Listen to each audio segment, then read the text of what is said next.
Hello, today I'm going to be giving 5 tips on recording audio, be that out in the field recording the sheep, be that in your bedroom or studio recording your own voice, a violin, a guitar, whatever it may be. I can promise you one of these 5 tips will help you get the highest quality results. Now, at number 5, I would always recommend using an audio interface. It is what they were made for, instead of using maybe a USB microphone, because that's very limiting. An audio interface gives you multiple inputs where you can either plug in your guitar via a jack or plugging in an XLR microphone, be that a dynamic microphone, a condenser microphone, or a ribbon microphone. So again, that's something else you're going to have to do your research on. Here's a little C1000.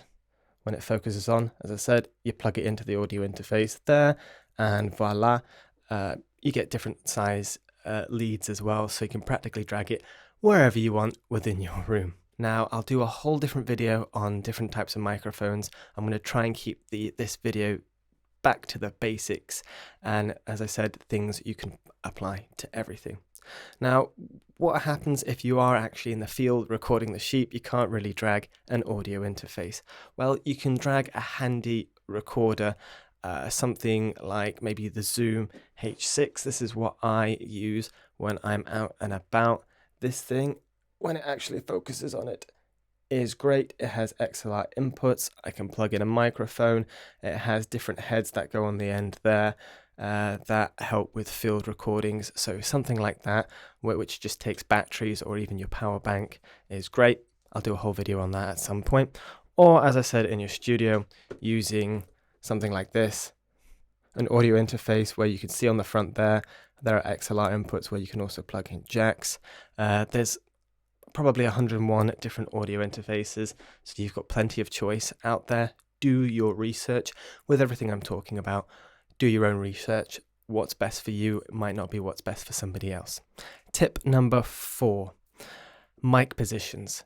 Now, this is something extremely important and should not be overlooked. Always take your time with this step as well, and most important of all, use your ears. Experiment with different ways of using the microphone, depending on the subject matter. Now, general rule of thumb, I always keep the microphone from your thumb to your little finger, about that far away. If I do it from the side, about that distance. Really, for everything, no matter what microphone I'm using, no matter the subject, generally that is the distance I will have between the subject and the microphone. Now, depending how you angle it, you could try different things, try different parts of the instrument, experiment, listen, change position, listen again, see what sounds best for what you're going for. But take your time with this step. Once you get the knack for it, and maybe you've recorded a guitar 50 times, you'll know what sounds best, what you like. And again, it also depends what microphone you're using. So, as I've said, experiment, try different positions. General rule of thumb, about 2-3 inches away, your thumb to your finger. Tip number 3, the room. Firstly, is it quiet? If you've got a window open, you're going to hear the cars on the recording. If you can hear it now, when you're sat there in front of your microphone ready to record, you're definitely going to hear it on the recording.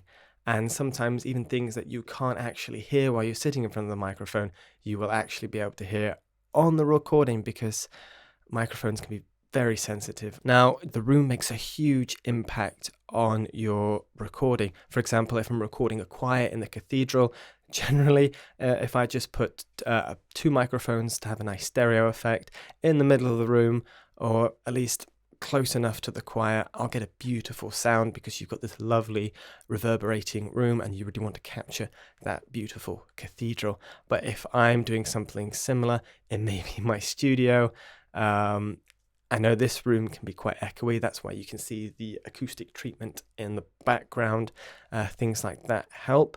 But generally, the closer you are to the microphone, this kind of helps cancel out that room. For example, if I sit right back here, you can probably start to hear it's not as good as when I'm next to it. You're getting a lot more echoey.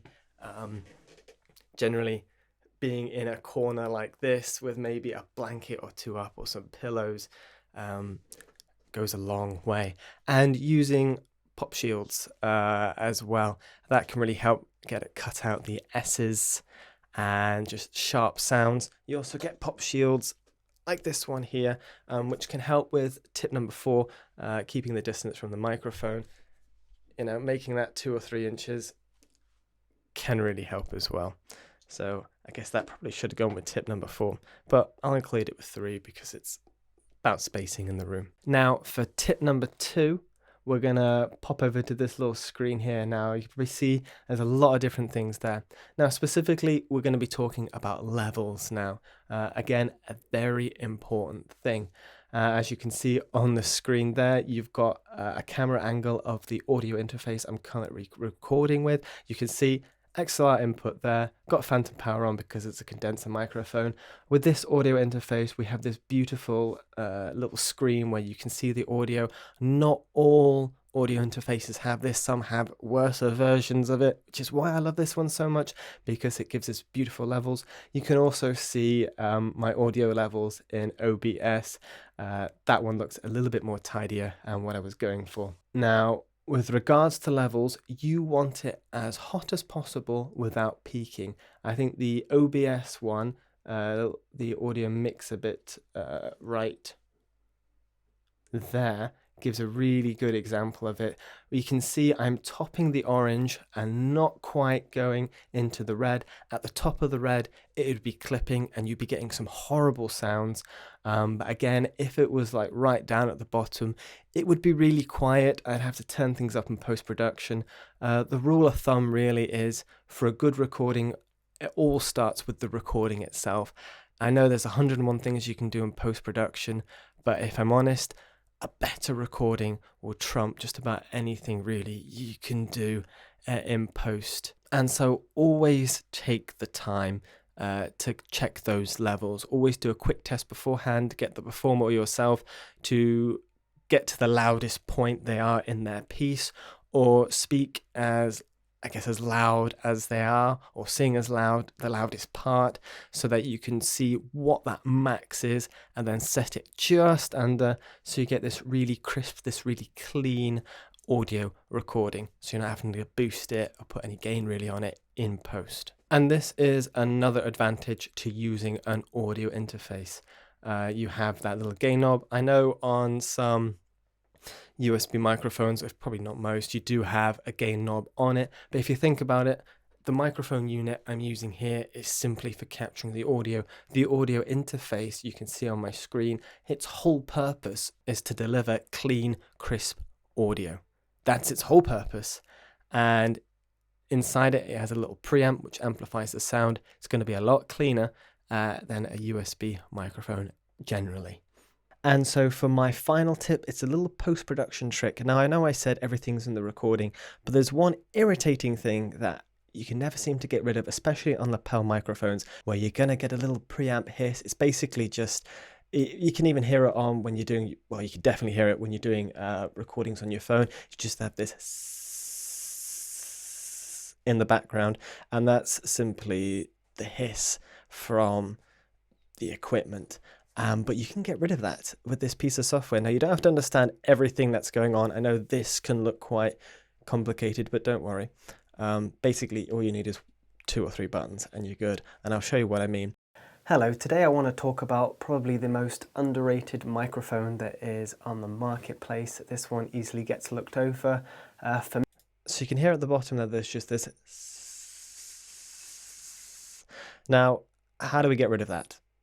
And it's quite simple actually, and you can probably see a little bit on here as well, this yellowy mesh, and you'll see after we click this button and do some work, it goes away. So you're going to click on voice denoise, you'll have this little window pop up, and if we just hit play again, you should see what happens. Hello, today I want to talk about probably the most underrated microphone that Hello, today I want to talk about probably the most underrated microphone that is on the marketplace. This one easily gets looked over for many reasons. So you can see now if I bypass that, just can't believe there's a hiss. How good of a deal it actually is, and neither could I. Put it back on. Really tested it out. and now it's become my workhorse, my everyday carry, my Bypass it again. weapon of choice for just about everything, at least within the parameters. And we'll stop it there. And then all you got to do is click render. That will then take a couple seconds to work it through, but you can hopefully see exactly what I mean. There was a little hiss with a little bit of software. It gets rid of that hiss. Makes a huge difference. You know, the difference between professional and amateur, if I'm honest. It's subtle, but you can definitely tell the quality immediately, and just ensures you have the cleanest piece of audio possible. And now this piece of software is RX Elements, is by iZotope. You can pick it up on sale or on different websites. I think I picked this up with a bunch of other things for like 25 quid. So if you're going to invest in a microphone, if you're going to invest into an audio interface, it's worth getting a little bit of software in there as well, just to take your audio to the next level.